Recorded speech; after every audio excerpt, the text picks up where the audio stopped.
Hello and welcome to my YouTube channel easy understanding. अगर आपने अभी तक लाइक नहीं किया है, सब्सक्राइब नहीं किया है, तो सबसे पहले आप इसको लाइक और सब्सक्राइब कर लें मेरी वीडियो।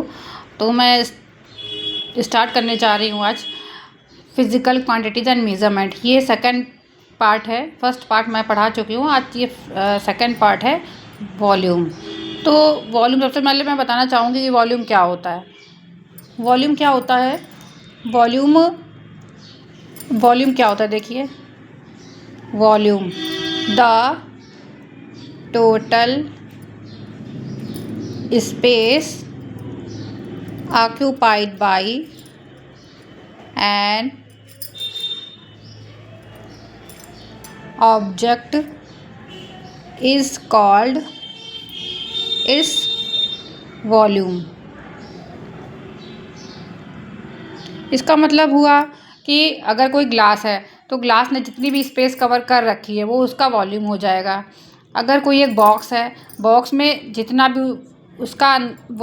उसने स्पेस कवर कर रखी है वो उसका वॉल्यूम हो जाएगा। मान लीजिए कोई भगोना है, भगोने में अगर 3 लीटर कैपेसिटी है, उसमें 3 लीटर दूध या पानी आ सकता है, तो हम कहेंगे कि भगोने का वॉल्यूम है 3 लीटर।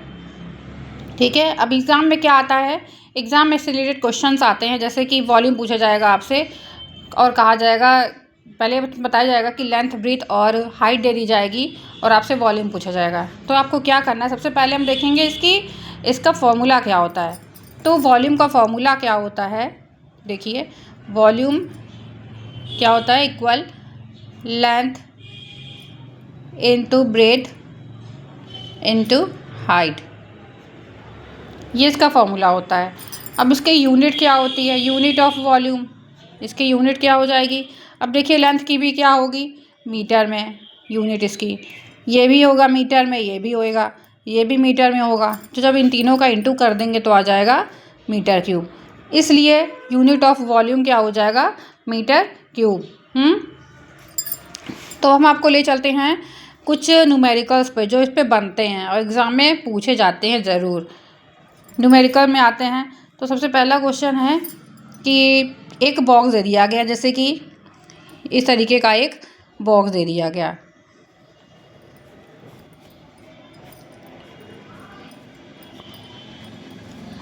इसकी लेंथ दे दी गई 6 मीटर, लेंथ विड्थ हाइट इस तरीके से दे दी गई है। और अगर कहा जाए इसका वॉल्यूम बताइए तो क्या होगा, हम सबसे पहले तो उसमें हम फॉर्मूला यही वाला सेम फॉर्मूला लगा देंगे वॉल्यूम का। ये वाला वॉल्यूम का फॉर्मूला हम यहाँ पे पुटअप कर देंगे, ये वाला। तो हो जाएगा volume equal length into breadth into height.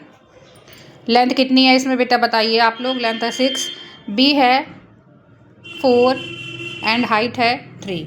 अब इसका हम लोग मल्टीप्लिकेशन करेंगे तो क्या आएगा बताइए, 6, इसका मल्टीप्लिकेशन आएगा दिस।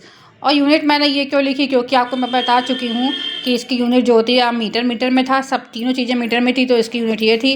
लेकिन यहाँ सब कुछ सेंटीमीटर में दिया जा रहा है, सब कुछ सेंटीमीटर में है, इसलिए इसकी हो जाएगी सेंटीमीटर क्यूब। इस तरीके से ही सिंपल क्वेश्चंस बेटा बनेंगे आप लोगों के। तो ये आपका हो गया वॉल्यूम। और अब हम स्टार्ट करने जा रहे हैं, चलिए नया एग्जाम्पल, एक और एग्जाम्पल दे देते हैं कि एक वेसल है, एक वेसल दी जा रही है। वेसल एक क्यूबॉइडल वेसल बताया जा रहा है आपको कि हाँ एक क्यूबॉइडल वेसल है। ठीक है, क्यूबॉइडल वेसल है, इसकी लेंथ आपको दी जा रही है 30 सेंटीमीटर और इसकी ब्रेथ दी जा रही है 25 सेंटीमीटर और हाइट दे दी गई है 20 सेंटीमीटर। ठीक, तो बताइए इसका वॉल्यूम हमें बताना है। इसका वॉल्यूम कितना होगा बताइए आप लोग, क्या इसको आप कर सकते हैं? इसको आप कर सकते हैं तो इसको सॉल्व करके कमेंट में इसका आंसर बताइए मुझे। ठीक है, तो अगर आप लोग को समझ में आया है तो प्लीज़ इस चैनल को लाइक सब्सक्राइब ज़रूर कर दीजिएगा।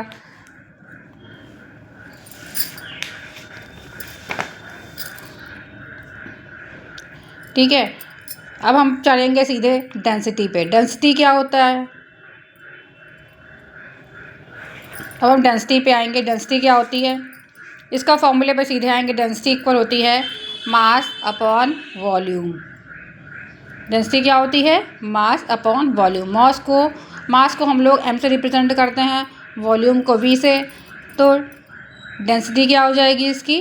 डेंसिटी इक्वल हो जाएगी m/v। ये फॉर्मूला आप लोगों को भी लर्न करना है। बोलिए मेरे साथ, D equal m/v, D equal m/v, density equal mass upon volume. इससे भी न्यूमेरिकल बनते हैं, इससे न्यूमेरिकल भी बनते हैं। अगर आप लोग चाहते हैं कि मैं इसके आगे न्यूमेरिकल बताऊं आपको, तो प्लीज़ इस चैनल को लाइक और सब्सक्राइब ज़रूर से ज़रूर कीजिए। तो अगर आप इसका स्क्रीनशॉट लेना चाहते हैं तो आप इसका स्क्रीनशॉट भी ले सकते हैं। तो आगे की नोटिफिकेशन और आगे की और जानकारी के लिए आप इस चैनल को लाइक सब्सक्राइब करना बिल्कुल भी ना भूलें। ठीक है, तो आज के लिए बस इतना ही। Okay, tata, bye bye.